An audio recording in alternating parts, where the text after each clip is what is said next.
Everybody, Gregory Collins here, and now we're inside the trailer that I showed you in the last video.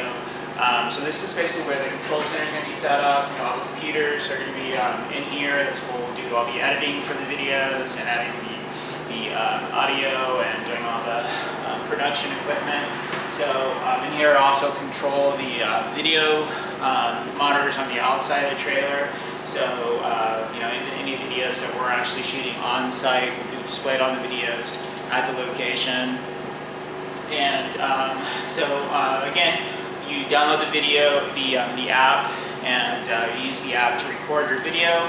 The video is uploaded to the server, and we take the videos, we do any editing that needs to happen, and then we return it back to the server, and then our community can go in and say your legislator of your district or your state or your county can basically go in and hear your voice. They can plug in the city that you live in and start really hearing what their constituents have to say about gun control and their fears of being on the streets in America and how it's impacting their lives, how it's impacting their families' lives, what they're not doing because of their fear. And it's us taking back our authority as Americans and saying, hey, wait a minute, the Second Amendment was supposed to be, designed to protect me as a citizen and as a person that chooses not to have guns. I can't be in fear because I'm not part of gun ownership. I realize even as a gun owner, I would still be at risk, and that needs to change. I need to be able to go out and do the things that I want to do myself or my family, or not be fearful of my friends going on vacation or whatever. It's just gotten to the point where we're sending tourists back in coffins. We're burying our children. It's not safe for them to go to school. If you go to a school today in some parts of the country, it's basically like a prison. So we're conditioning our children to prison life where they're shut behind 4-inch glass doors and people are having to be buzzed in, and it's unfortunate we've gotten to that point.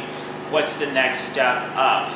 How about we address gun ownership and not have to keep imprisoning our children? Is the next step their school bus? Do we need to make that an armored car? When we go to the grocery store, are we not able to make it from our car to the store without being at risk? Again, please add your voice to the conversation. Your silence is basically complicit in allowing this to continue, let your congresspeople and your communities know how outraged you are. Like I said in the last video, I hear about these killings, and it just, my soul, it just cannot stay silent anymore. I'm enraged about it. I've never been so impassioned in my life, and I'm sad that my generation is not doing more to protect the next generations behind me. My life is so much better than those that came before me. So I have a responsibility to those behind me to make it better for them in every way, shape, or form that we can. There's a big difference I've learned now that I'm on page 48 between ownership and leadership. Ownership, you have basically one thing on your mind, your self-interest. Leadership is about so much more. It's about ensuring all the steps behind you are better, are ensured, so that the person that's not gunned down by gun violence, maybe they'll become a president, maybe they'll become the next activist, maybe they'll invent the next great thing that makes life better, less expensive, more enjoyable, whatever it is. giving them that opportunity is what leadership is about. And it's unfortunate that our leaders are not taking that responsibility seriously for all of us.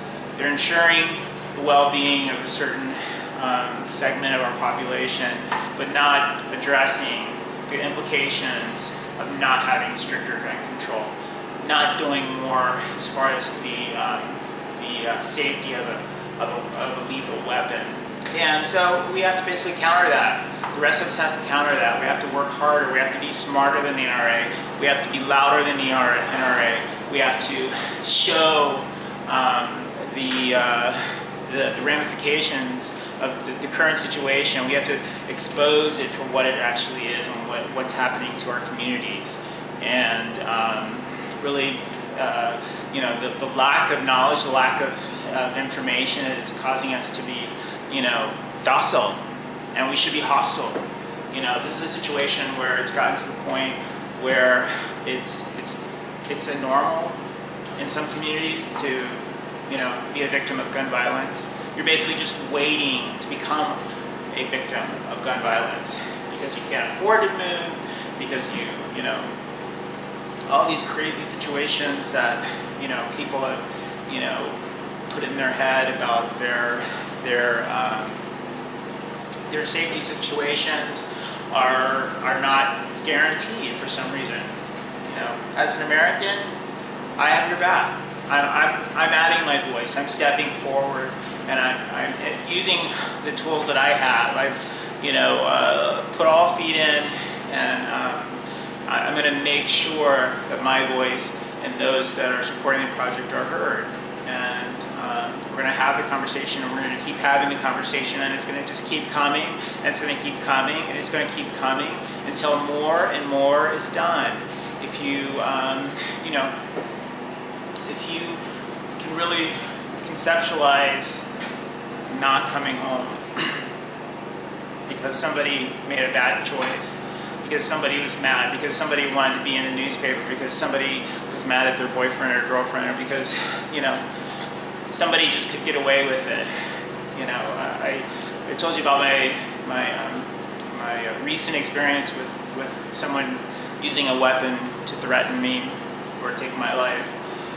And, years ago when I was about 20 years old, I had a similar situation where somebody had a weapon and they wanted to take authority over me because they had that weapon. I mean, it's just, basically, a horrific situation as well. I was about 20. I bought a older car that needed a lot of work, so I rented a storage unit so that I could do the work in there after work. And so one day I was in there working at night, and this vehicle was coming with a really loud muffler through the facility, and it was pretty late, so I thought it was kind of weird and whatever. So the guy kind of rolls by my unit, and he's looking in at me and what I was doing, and then he just keeps going. So, I thought it was kind of weird. And the way my unit was set up was it had a double exit. So the front had an exit and the back had an exit. So a couple days later, I was there, and I hear the same muffler coming down the thing, and I got really freaked out. And so I closed the inner storage unit door so that all the doors looked similar. There's the chances that he would remember that door pretty slim, and I just wanted to be safe. So I closed that side, and I went out the back side, and I jumped on top of the storage unit's roof, and there's a way to get up there, so I wanted to see what he was going to do. So sure enough, he rolls down my aisle, gets to my particular storage garage door opening, rolls it up, he gets out of his van with a gun and rolls up the thing and is looking for me in the storage unit. Meanwhile, he had opened the side of his van so that basically he could just take me, And I got pretty freaked out. I rolled back on the center of the garage, or the storage unit roof, and obviously I didn't return for quite a while after that night. But, it just was astonishing to me that, people, they don't really think about those situations, but they happen every day. There's so many people that are missing. How many times had he done it before? He obviously knew exactly what he was doing. He wrote down the actual, garage door opening, because all of them looked the same. There was over 50 doors.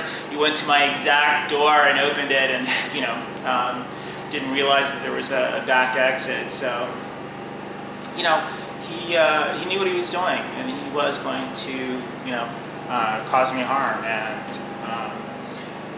I, thank God every day that that moment that I decided to, listen to that inner voice and avoid that situation, basically saved my life. And it's been kind of haunting me and making me very upset that somebody has a weapon like that and he's able to take authority over me just like that.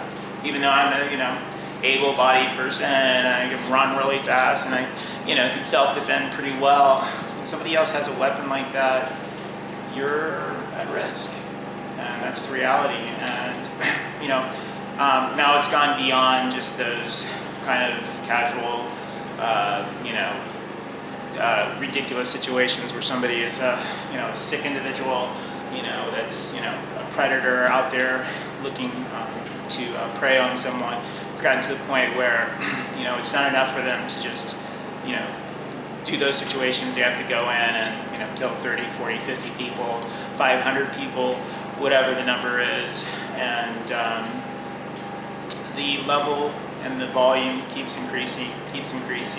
Our legislators keep doing nothing, and there's no reason for it. It's irresponsible, and it's completely neglect, as far as I'm concerned. It's the gun manufacturers and the NRA.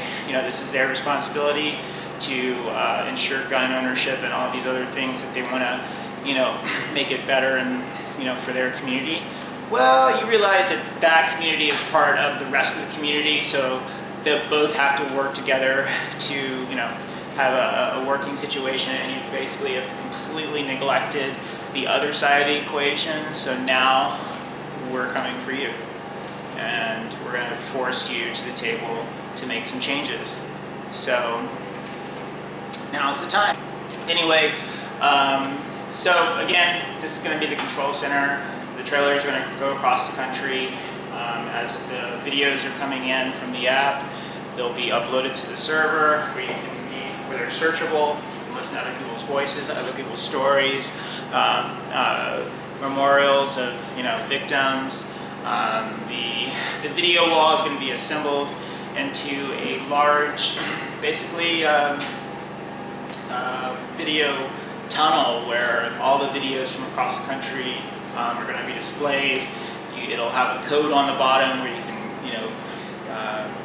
the legislators can basically enter the code into their cell phone, into the app, and listen to the audio from each of the different cities or states or schools or whatever they want to, search their constituents, and plug right into the audio and just kind of go through. There'll be, all the victims of gun violence, their friends and loved ones will, be posting video tributes to them and their stories, and so you can really visualize, what's going on out there, how many people it's affecting, how many people are never going to heal because of this one instant that, a bad decision was made.